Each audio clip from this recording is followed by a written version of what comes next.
MW One Stop's music, movies, and sport. Hey there, welcome to this deep dive. Just a quick note before we start. The information for this story comes from the internet, so it may not be entirely accurate. Okay, with that said, let's dive into something really special today. We're going to unpack the incredible journey of, well, an iconic R&B band, Atlantic Starr. Yeah, it's a great story. We'll dig into their origins, trace how they evolved over the decades, through all those changing music scenes. Exactly. And really explore the impact they've had, the legacy. We're drawing all this from the source material you've shared with us. That's right. And it all starts really in the thick of the late 1970s American music scene. You got to picture it. Soul, funk, R&B, just exploding with creativity. The real fertile ground. Absolutely. And right in the middle of that, this group from White Plains, New York, steps up ready to put their own unique stamp on things. And, it feels particularly poignant talking about them right now. The sources mentioned the very recent news about founding member Wayne Lewis passing away. Yeah, really sad news. His contribution was just immense. We'll definitely touch on his legacy as we go. For sure. But first, let's rewind. Back to the beginning, 1976. Okay, yeah. White Plains. Atlantic Starr wasn't just put together. It really emerged from this collective of siblings and friends. How about that family connection? Exactly. The sources really emphasized that bond, this shared love for rhythm, for melody. It was deep. And that original lineup, wow. You had Sharon Bryant on lead vocals. Wayne Lewis, keyboards and vocals. Jonathan Lewis, trombone and keyboards. David Lewis, guitar and vocals. Clifford Archer on bass, Porter Carroll Jr. doing drums and vocals, Joseph Phillips on percussion. Multi-talented doesn't even cover it. Right. So many skills across the board. How did that versatility, that blend of soul, funk, jazz influences shape their early sound? Well, that's key. The sources point out, it wasn't just a coincidence. It defined them. They could weave funk grooves from the rhythm section with these rich, layered soul harmonies, and then add that touch of jazz sophistication, like Jonathan's trombone.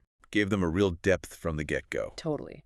Set them apart. And the name Atlantic Starr, it speaks volumes about their ambition, that vastness, that brilliance. Love that imagery. So they started like a lot of bands, right? Hitting the pavement, playing gigs around New York. Yeah, grinding it out, refining the sound, getting that stage presence tight. You can imagine those live shows were crucial for shaping them. Absolutely. And that hard work paid off. The big break, signing with A&M Records. Yep. And their debut album, self-titled, dropped in '78. The sources describe it as this potent mix, funk grooves, soulful ballads starting to emerge, some upbeat stuff too. Hints of disco in there as well, maybe? Yeah, definitely capturing that late 70s vibe. Produced by Bobby Eli, arranged by Norman Harris. And the sources note, maybe no massive chart hits right away, but still essential groundwork. Oh, absolutely essential. Tracks like Stand Up, Keep It Comin', straight to the point. They really show that funk foundation, that tight playing. You hear the core elements already. Exactly. Those harmonies, the smooth grooves, that infectious energy. And over the next few years, they really started to hone it. Straight to the point in '79, then radiant in '81. Straight to the point, more funk-focused. Title track, a dance floor gem, I think the sources called it. Yeah, leaned into the funk. But you also hear the songwriting maturing. Like the ballad Your Love Finally Ran Out. Sharon Bryant really shines on that one, showing her soulful depth. And there were some lineup shifts around then. Yeah, sources mention that. Pretty normal for young bands finding their feet, Right, natural evolution. It is. And despite those shifts, Radiant in '81 shows them still pushing forward. James Anthony Carmichael came in to produce. Okay. So a different production feel. Yeah, a bit more polished, maybe more sophisticated. And this is where you get a track like When Love Calls, beautiful ballad, really hints at the massive success they'd find later with slow jams. But they hadn't lost the dance edge either. No way. Tracks like Send For Me still had that energy, but with real emotional weight, too. They were perfecting that balance, make you dance, make you feel... Finding their voice. Definitely. And remember the context. They were right there with giants like Earth, Wind and Fire, Kool and the Gang, The Whispers, a flourishing scene. But they weren't just copying. Not at all. They were carving out their own distinct niche. That unique blend of musicality, funk, soul. So by the time Radiant was out, you really get the sense they'd built something solid. They knew their strengths. Yeah, they'd experimented, put in the work. They were poised, Yeah. ready for something bigger. Ready for the breakthrough. Exactly. Which takes us right into that next really pivotal era. Okay, so they've laid the groundwork, honed the sound, built a following. Was Brilliance in 1982 the moment it all clicked on a much larger scale? Absolutely. Brilliance was definitely the turning point, Carmichael producing again. And the sources highlight this clear shift, a smoother, more contemporary R&B sound. It just resonated. But still balanced, right? Totally. Still had those deep, romantic ballads. Love Me Down, featuring Sharon Bryant, is just beautiful. But they also kept the party going with tracks like Sexy Dancer. But the real standout from Brilliance. Has to be Circles. That song was just an anthem. The sources talk about its catchy melody, those signature smooth harmonies, and lyrics about love cycles that just, well, hit home for people. It wasn't just a hit, it felt like a moment. Put them on the map for a much wider audience. No doubt. Now, here's where things get really interesting, kind of a curveball. Sharon Bryant leaves in '84. Wow, the lead vocalist. That's huge for any band. How do they handle that? It was critical, yeah, but they managed it really well. They brought in Barbara Weathers. Okay. And the sources describe her as a powerhouse vocalist. She became synonymous with their peak sound. A different voice than Sharon's, maybe a bit more pop-leaning, but still deeply soulful. And with Barbara Weathers, the next album, As the Band Turns in '85, Yeah. that was the real commercial supernova, wasn't it? Oh, completely. Because that album delivered Secret Lovers. Ah, yes. That song was everywhere. Everywhere. Smooth, evocative ballad about forbidden love, that emotional complexity, plus Barbara Weathers' soaring vocals. It just connected.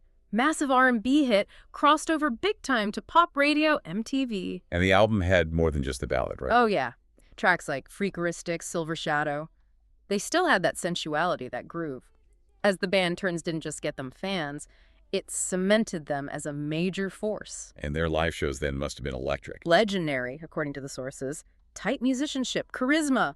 Barbara Weathers apparently became a huge crowd favorite. They weren't just studio wizards. They could bring it live. Which leads us to '87, All in the Name of Love. If the last album was a supernova, this felt like the main event. Because it had the song, Always. Always. More than just a hit song. It's like a cultural touchstone. Totally. The sources consistently call it timeless. Lush arrangements, heartfelt lyrics about enduring love, and Barbara Weathers' vocal on that, often cited as her absolute peak with the band. Pure emotion, technical brilliance. It topped the Billboard Hot 100 for 2 weeks. 2 whole weeks, and it's never gone away, right? It's the wedding song, the romantic moment song, for decades. That track alone pushed All in the Name of Love to platinum.